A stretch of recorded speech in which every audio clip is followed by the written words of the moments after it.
Warning: Bitag Line Primetime is a social media production that caters to mature audiences. It is a no-holds-barred expression of views and opinion of the investigative journalist and host Ben Tulfo, intended for Filipino viewers worldwide. Discussions may contain language and humor that may be inappropriate for some sensitive viewers. If you do not approve of the above, please do not watch our video. Should you wish to continue, we strongly advise that you proceed with caution. Viewers' maturity is advised. Isa ho sa mga plataforma ni President Rudy Duterte, talagang may isa katuparan ho yung sinasabing federalismo. Ngayon, mga boss, dalawang bagay yung pinag-iisipan ho talaga. Paano ho para magawa itong federalismo? Dalawang bagay ho. Pwede ho yan sa Constitutional Convention na hinahalal ho yung mga delegado riyan. Or, kung hindi man, Constituent Assembly, CONAS kung tawagin, sa pamamagitan ho ng kasalukuyang estado ho ng ating Kongreso sa Senado, maging ganun din ho sa Kongreso. So, itong bagay na to, bago ho tayo pumasok ho dyan, the difference between Constitutional Convention at saka Constitutional Assembly. Sakaling nakikinig ho kayo sa amin overseas, nagpapadala ho kayo ng pera ninyo sa pamilya ninyo, kung anumang rehiyon, anumang probinsya, anumang syudad, mahalaga ho na dapat nalalaman nyo ho, mga boss, na yun hong mga probinsya at rehiyon outside of Metro Manila, kinakailangan ho talaga magkaroon ng sariling pangangasiwa sa kanilang mga pondo. Ngayon, kung ikay nagpapadala, pagkatapos gusto mong umunlad ang iyong rehiyon, kung ikay nasa Ilocos, kung ikay nasa Mindanao, kung ikay nasa Visayas, mas maganda ho yun eh. Pag-usapan ho natin muna, dalawang bagay lang yan, federalismo or sinasabi ho natin, kasalukuyang sistema, yung presidential form of government. Well, si President Duterte nagsabi, nakahanda akong bawasan yung aking termino ng 2 taon at pagpasok ng 4 years, pwede siyang bumitiw para na ipasa katuparan yung sinasabing federalismo. Yung ngayon, mga bossing, ganito, gawin ho nating simple. Sa kasalukuyang sistema ho natin, ito ho yung Imperial Manila, dito ho sa Maynila, dito hong sentro ng national government. Nandito ho yung palasyo, nandito ho yung mga departamento, nandito yung Kongreso, nandito yung Senado, pagkatapos yung mga kongresista or yung mga iba pupunta rito pagkatapos sila i-attend ho. Okay, isa ho yun, Pero ang sa akin lang, boss, matagal na ho tayong presidential form of government. Ang problema, mga boss, dito sa presidential form of government, kung ako ho'y mara-mara pa natin nilang pakinggan nyo lang, dito ho, mas matindi ang pangungurakot ng mga trapong politiko sa pamamagitan ng Kongreso at sa pamamagitan ng Senado. Bakit ko ho nasabi yan, mga boss? Yung pork barrel, yun ho eh. Ang mga kongresista at mga senador, sila'y gumagawa ng batas pero sila hong nangunguna pagdating ho sa sinasabing national budget na maglalaan ng kailaki-laking budget base doon sa mga nakokolekta sa mga rehiyon, probinsya, syudad, munisipyo, pinagsasama-sama sa pamamagitan ng sinasabing collection from the Internal Revenue Allotment or IRA or IRA kung tawagin. Yun hong mga pondo nila na galing ho sa syudad. Halimbawa, Davao, mga boss.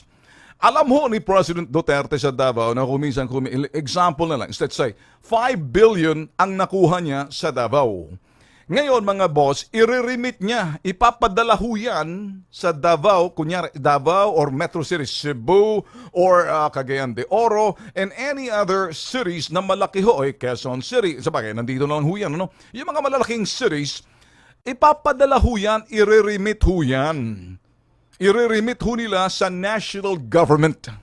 Ngayon, aantayin ho nila na ibabalik, na popondohan din sila ng national government. Halimbawa, kumita ka ng 5 bilyong piso, yung sa sinasabi mong pag-remit mo sa gobyerno, ang balik sa inyan, 2.5 billion na lang. Nasaan ho yung kalahati? Naturalmente, paglalaruan ng national government ho natin sa pamamagitan ho ng mga sinasabi ho natin, mga GAA, General Appropriations Act, yung mga budget na yan. Kaya itong IRA or IRA, Internal Revenue Allotment ng bawat probinsya, syudad, munisipyo, metro cities, na nililipon muna. Parang ang dating, butaw yan, parang mga butaw na bibigay ho ng mga rehiyon, probinsya, munisipyo, darating ho sa national government.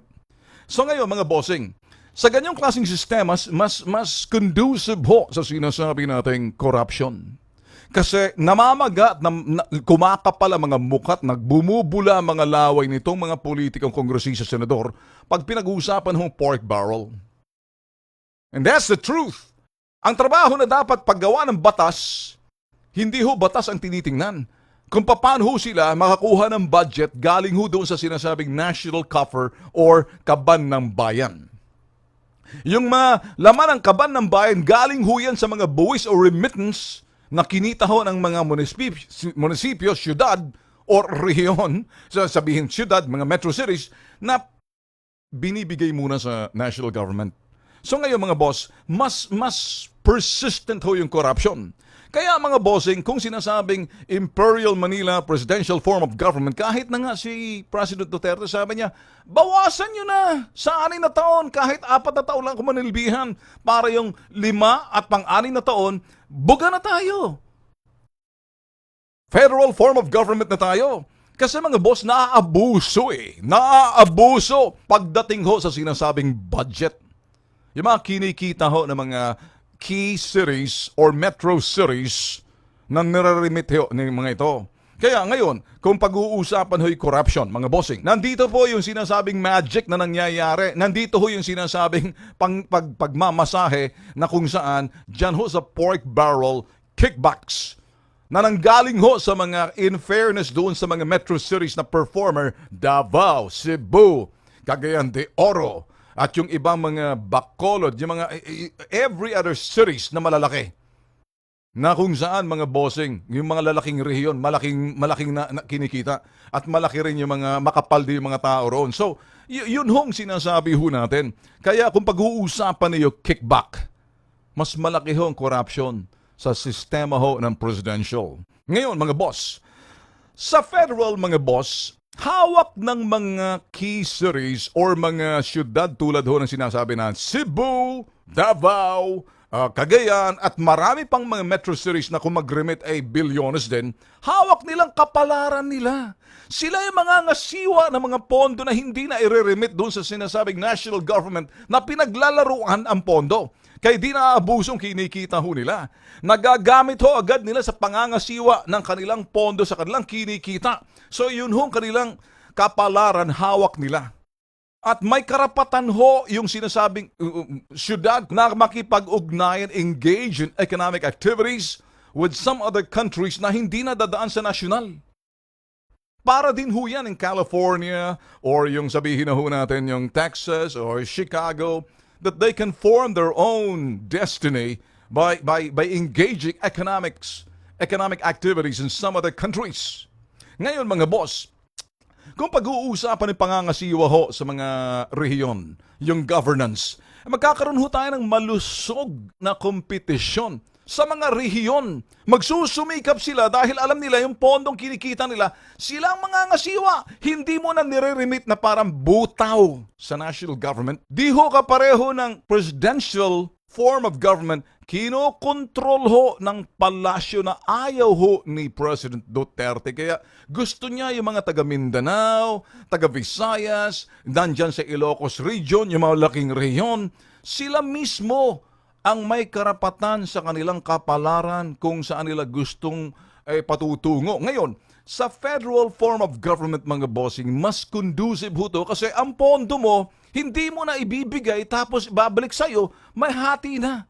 Pinaghati-hatian na ng mga dupang at mga kawatan at magganid na mga trapo. Sila yung mga iingay ngayon eh. Alam niyo mga boss, sa federal kasi, ang gagawin ng federal, sila na boss ang bahala sa pangangasiwa ng pondo, proyekto, aktibidades, at yung sinasabing programa na papasukin nila na sila rin ang nakakaalam. Hindi na yung magsusumiti ka, papapakita mo kung ayaw sa iyo dahil hindi ka kasama, hindi ka partido, patay ka, scratch ka. Naranasan ho to ni President Duterte kaya ayaw niya ng ganyan. Ngayon mga boss, ang gagawin na lang sa federal form of government, yung national government or pamahalang national, yung pamahalaang national, Sila na lang ho yung mag-aasikaso ng seguridad ng buong bansa kasama yung sinasabing mga rehiyon na sa federal. Sila rin yung bahala pagdating sa sinasabing foreign affairs. Pagdating sa pagnangasiwa ng sinasabing pondo, pati yung mga sinasabi nating mga batas na nauukol doon sa sinasabing rehiyon at probinsya, kung ano yung nararapat doon, kung ano yung ideal doon, so let it be. So ako ho naniniwala dito. Kaya dito ho, bakit ho namamayagpag ang pork barrel? Bakit namamaga ang mga mukha ng mga congressman? Bakit bumubula ang laway nila sa pagdating ho ng sinasabing national budget?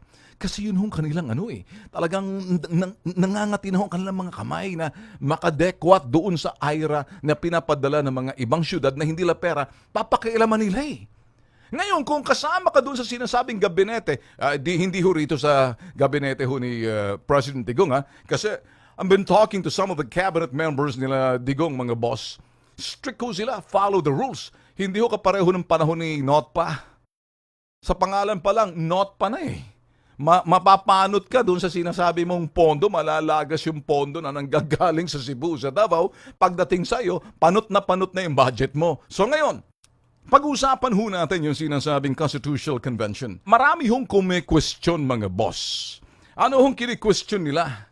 Itong mga tao na to na nagsasabing kumukontra, eksperto ko sa larangan ng akademya, politikong trapo, at yung ibang mga sektor na kung saan parang napakalaki pero kulangot lang ang size nila.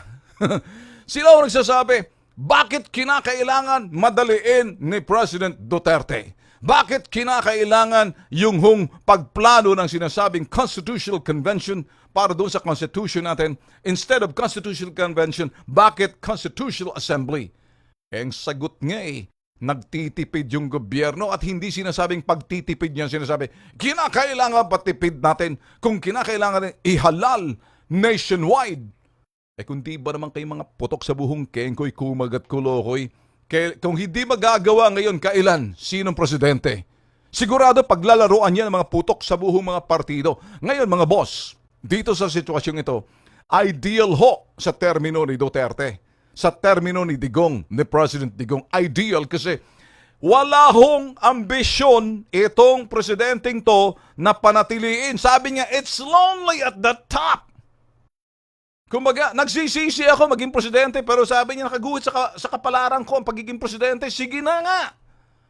Kung maaari lang, mamadaliin na natin para magawa na to. Nandiyan na siya Kumbaga, yung passion and dedication nandoon na sa tao. Is it inspiring? I don't know. What's inspiring to him is to see yung sinasabing hindi na mangyari yung sinasabing trapo-style politics na kasalukuyan. Itong mga trapo, silang kumukontra. Bakit kinakailangan ng Constitutional Assembly? Kinakailangan ihalal yan. Kung di ba naman kayo mga kengkoy, kumagat kulokoy, ilang bilyones ang gagastusin yan? Mahigit 2 bilyong piso? Para lang dyan sa sinasabing Constitutional Assembly. Pagkatapos, sabi nga ng Department of Budget and Management, sa 2 bilyong yan, ilang libong pabahay ang mabibigay sa mga taong alang bahay. Ito nga yung Miss Universe na to Kung hindi pa sumuporta yung ibang mga sinasabi ho natin, na mga sponsors, hindi ho papahayag si Digong kasi ayaw niya ng gastos.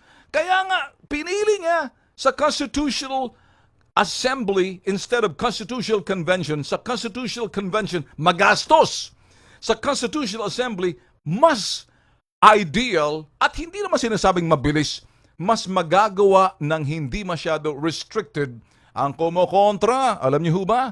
Wala namang tama dito sa mga trapo na to karamihan sa kanila dilaw. That's it. So ngayon, tanong, anong pipiliin niyo? Constitutional Assembly, Constitutional Convention.